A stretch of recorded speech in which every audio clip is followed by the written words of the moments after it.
जहां पर टीईटी, आपको बता दें कि टीईटी का पेपर फिर से लीक हो गया है। नीट पेपर परीक्षा लीक के बाद अब ये दूसरा पेपर लीक बताया जा रहा है। लगातार प्रोटेस्ट हो रहे हैं, सीजेपी जो है जंतर मंतर पर लगातार प्रोटेस्ट कर रही है। लोग इसके बाद जो है कई सारे जो है टिप्पणियां कर रहे हैं कि भारत में जो है पेपर लीक सही तरीके से नहीं होता है। आपको बता दें कि परीक्षा शुरू होने से पहले ही पेपर लीक हो चुका था। इस पर राहुल गांधी ने भी टिप्पणी की है। राहुल गांधी ने महाराष्ट्र टीईटी पेपर लीक को लेकर केंद्र और राज्य सरकार पर निशाना साधते हुए कहा है कि जो है शिक्षा और परीक्षा व्यवस्था को का जो है वसूली सिस्टम बन चुका है, शिक्षा और परीक्षा व्यवस्था, जिससे हर युवा को असुरक्षित महसूस हो रहा है। उन्होंने सोशल मीडिया प्लेटफॉर्म एक्स पर लिखा कि एक और पेपर लीक हुआ है और परीक्षा फिर से रद्द हुई है। इस बार महाराष्ट्र की टीईटी का ये मामला है। यह सिर्फ पेपर लीक नहीं बल्कि युवाओं के भविष्य की चोरी है, ऐसा राहुल गांधी का कहना है। राहुल गांधी ने आगे कहा कि लाखों छात्र महीनों और कई बार वर्षों तक मेहनत करते हैं, लेकिन बार बार होने वाले पेपर लीक उनकी मेहनत और उनकी उम्मीदों और उनके भविष्य पर सवाल खड़े कर देते हैं। उनका आरोप है कि परीक्षा प्रणाली में लगातार सामने आ रही गड़बड़ियां सरकार की विफलता को दिखाती हैं। वहीं कांग्रेस पार्टी ने भी इस मुद्दे पर भारतीय जनता पार्टी की सरकारों को घेरते हुए कहा है कि अब हालात ऐसे हो गए हैं कि कोई भी परीक्षा सुरक्षित नहीं रही।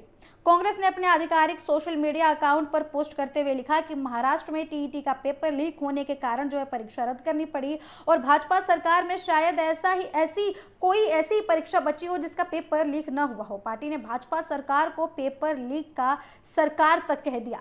वही आपको बता दें कि रविवार 28 जून को महाराष्ट्र में टीचर जो एलिजिबिलिटी का टेस्ट यानी कि टीईटी आयोजित होना था। परीक्षा के लिए राज्य भर से 1000 से अधिक जो है परीक्षा केंद्र बनाए गए थे। 4 लाख से ज्यादा अभ्यर्थी पंजीकरण जो है करा रखा था उन लोगों ने। इनमें बड़ी संख्या में सेवारत शिक्षक भी शामिल थे। उनके लिए ये परीक्षा बेहद ही महत्वपूर्ण मानी जा रही थी, लेकिन परीक्षा शुरू होने से ही पहले पेपर लीक का मामला सामने आ गया। इस फैसले के आपको बता दें कि इसके बाद ये फैसला लिया गया कि पेपर जो है दोबारा कराया जाएगा। री एग्जाम की बात जो है बताई गई। वही कभी नीट पेपर लीक होता है तो उसका री एग्जाम होता है, अब टीईटी का पेपर लीक हुआ है तो अभी इसका जो है ये री एग्जाम की बात कही जा रही है। तो आपको बता दें कि नीट पेपर लीक का मामला अभी शांत हुआ ही नहीं था, उसके बाद अब टीईटी का मामला सामने आ गया है। इस पर विपक्ष लगातार सरकार का घेराव कर रहा है। विपक्ष ये कह रहा है कि कभी जो है नीट का पेपर लीक होता है, कभी टीईटी का पेपर लीक होता है, कभी एसएससी का पेपर लीक होता है, लगातार पेपर लीक होते रहे हैं। बीजेपी को जो है पूरे विपक्ष ने घेराव किया है उसका और ये बोला है कि जो बीजेपी सरकार जो है पेपर लीक की सरकार है। आपको बता दें कि जो है शिक्षा व्यवस्था पर भी गंभीर सवाल उठाए गए हैं राहुल गांधी की तरफ से। राहुल गांधी ने बोला है कि बच्चे जो है सालों से वर्षों से अपने पेपर की तैयारी करते हैं, लेकिन जब वो एग्जाम देने जाते हैं तो उनका पेपर लीक हो जाता है।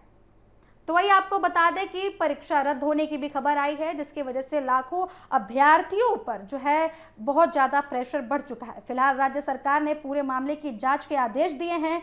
जांच एजेंसियां ये पता लगाने की कोशिश कर रही हैं कि पेपर आखिर किस स्तर पर लीक हुआ था और इसके पीछे कौन लोग शामिल थे। अधिकारियों का यह भी कहना है कि दोषियों को बख्शा नहीं जाएगा, उनके खिलाफ सख्त कानूनी कार्रवाई की जाएगी।